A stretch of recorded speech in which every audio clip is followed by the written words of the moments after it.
Assalamualaikum warahmatullahi wabarakatuh. Kali ini kembali lagi bersama channel Murid Pinggiran ya. Kali ini kita akan membahas tentang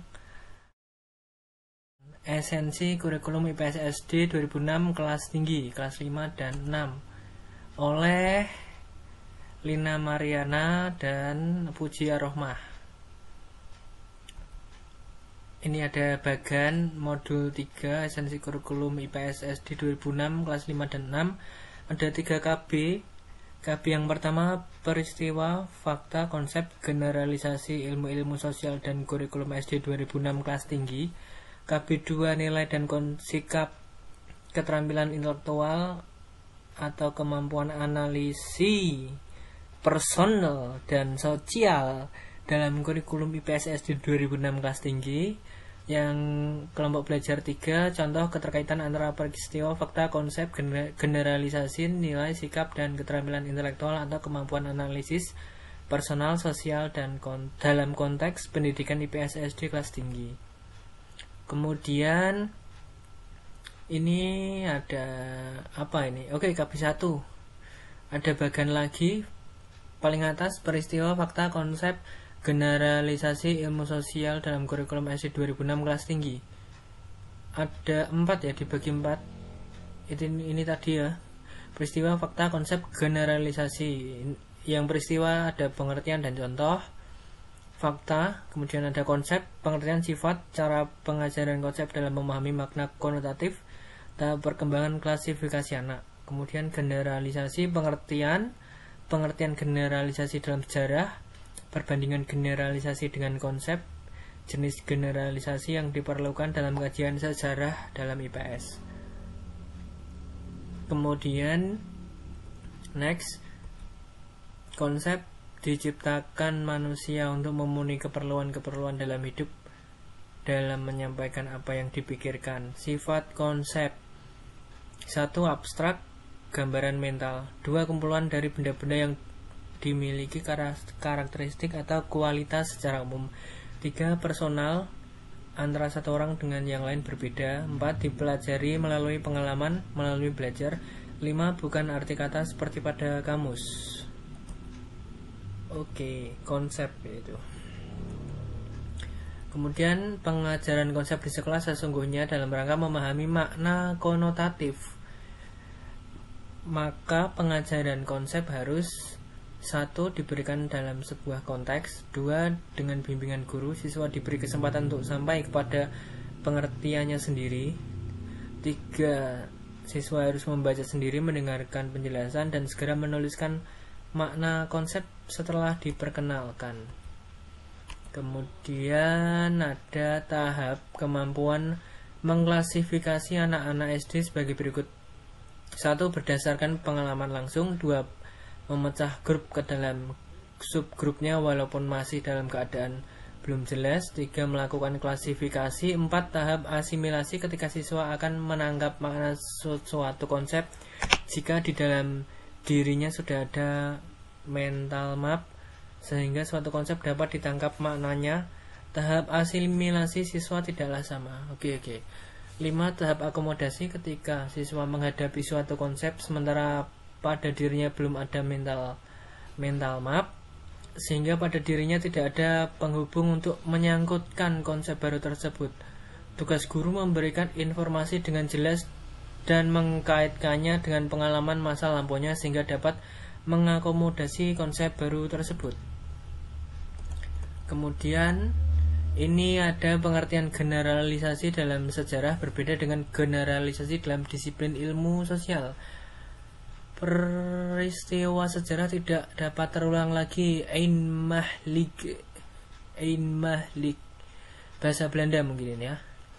Maka generalisasi dalam sejarah merupakan kontradiksi incerminis.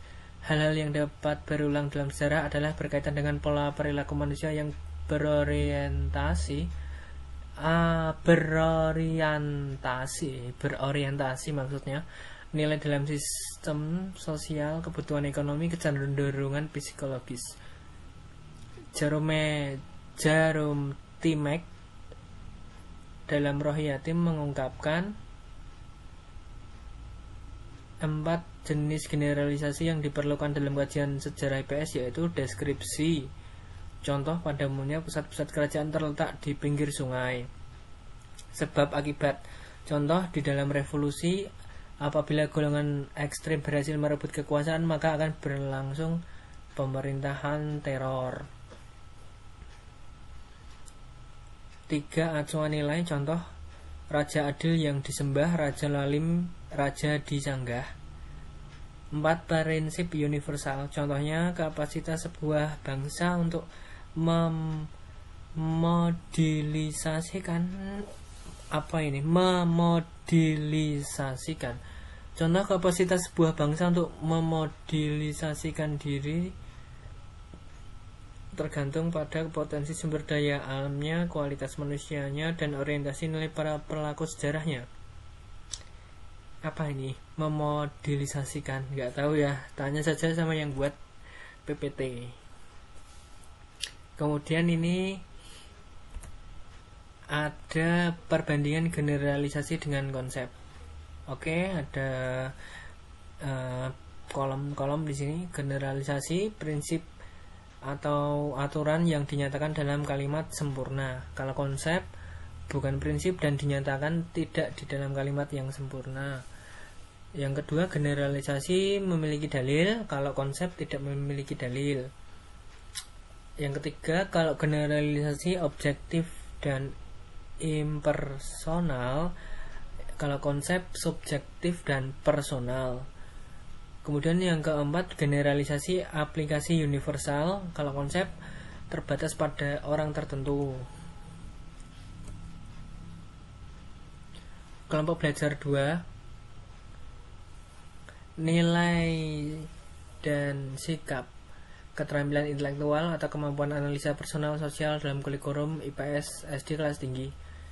Nilai, menurut Gross, pendidikan IPS adalah pendidikan nilai atau pendidikan moral. Nilai dan pendidikan nilai perlu dipertimbangkan dalam aktivitas belajar siswa. Dengan pendidikan IPS yang diharapkan siswa mampu memilih nilai positif atau negatif yang nantinya untuk perbaikan kehidupan masyarakat itu sendiri. Menurut Ocha and Johnson, belajar dapat dilakukan di dalam atau di luar kelas dengan cara action learning yang menekankan pengajaran skill agar dapat berpartisipasi di masyarakat. Kemudian strategi perencanaan langkah-langkah pelaksanaan. Strategi perencanaan langkah-langkah pelaksanaan. Oke, dari mana dulu ini? Saya belum mempelajari. Ini ada memutuskan untuk berbuat atau bertindak. Yang kiri ya, yang kanan strategi implementasi dan melakukan tindakan sesuai dengan nilai yang dianutnya. Kemudian di baris yang kedua, memahami problema atau isi berkenaan dengan nilai, menempatkan diri dalam menentukan nilai, memahami problema isi berkenaan dengan nilai, menempatkan diri dalam menentukan nilai. Kemudian yang kanan itu, yang baris kedua, merefleksikan perbuatan yang telah dilakukan dan mempertimbangkan tindakan selanjutnya. Kemudian hasil akhirnya menyadari adanya problema atau isu tentang nilai. Kemudian menurut Kohberg, tahapan pendidikan meliputi tiga pendidikan nilai meliputi 3 tahap. Yang pertama, tingkat prekonvensional, terdiri dari 1 tahap keputusan karena takut hukuman. Yang kedua, tahap penalaran, anak dianggap benar jika memenuhi kebaikan. Yang kedua, tingkat konvensional, terdiri dari tahap 3. Ini kayaknya salah ketik ini bos, seharusnya tahap 1, ini kok tahap 3. Oke, kita anut saja. Tahap 3, penalaran anak bahwa tingkah laku yang baik adalah menyenangkan. Kemudian berikutnya orientasi ketertiban dan hukum ya, ketertiban dan hukum maksudnya. Berdasarkan tingkat pasca konvensional terdiri 2 tahap. Tahap 5, kontak sosial berdasarkan hukum, Tahap 6 etika universal. Katanya 3 tahap ini kok ada berapa? 1, 2 tok. Coba ini mungkin di slide selanjutnya. Oh sudah tidak ada. Karpe, oke. Menurut Noto Nagoro ya, astagfirullahaladzim. Tidak apa-apa. Ini masih sama-sama belajar. Menurut Noto Nagoro ya, Negoro. Nilai terbagi atas 3 bagian. A. Material, B. Vital, C. Kerohanian. Kemudian nilai kerohanian diberikan menjadi 4. Nilai kebenaran, nilai keindahan, nilai kebaikan, dan nilai religius. Oke. Kemudian contoh nilai sikap yang terdapat pada pembelajaran IPS kurikulum 2006. Ini ada topik keragaman penampakan alam. Kemudian kelas 6 ada topik perkembangan sistem administrasi wilayah di Indonesia. Oh kemarin saya baca ini kayaknya ini. Kok hampir sama, nggak punya saya. Oke, langsung next ke KB3. Contoh keterkaitan antara peristiwa, fakta, konsep, generalisasi, nilai sikap, dan keterampilan intelektual atau kemampuan analisis. Kita langsung baca ini yang kena panah di bawah ini. Pengembangan pemahaman dan pengertian tentang peristiwa, fakta, konsep. Tentang peristiwa fakta yang disampaikan guru melalui proses belajar mengajar yang terencana dan terprogram. Melalui proses belajar mengajar IPS juga dikembangkan kemampuan siswa dalam ranah kognitif, afektif, dan psikomotorik. Kemampuan guru sebagai pengembang kurikulum direalisasikan dan dapat diamati secara faktual. Kurikulum IPS 2006 menuntut pendekatan konsep. Oke, langsung next saja. Ini ada pengajuan konsep sebaiknya menempuh alur induktif-deduktif dari konkret menjadi abstrak, dari fakta menuju konsep. Contohnya topik 1, perjuangan para tokoh pejuang pada masa penjajahan Belanda dan Jepang. Mendeskripsikan perjuangan para tokoh pejuang, ini pejuang maksudnya, pada masa penjajahan Belanda Jepang. Indikator peserta didik mengenal arti pergerakan nasional dan arti Sumpah Pemuda bagi persatuan dan kesatuan bangsa Indonesia. Oke, ini sudah terlihat induktif deduktif ya, dari dari khusus ke umum. Ya, induktif deduktif kan, khusus ke umum ya. Kemudian konkret ke abstrak. Ya. Ini konkret kan, konkret. Topiknya konkret, kemudian indikatornya abstrak, agak abstrak ya. Kemudian oke, thanks you. Berarti sudah berakhir ini modul 3. Terima kasih.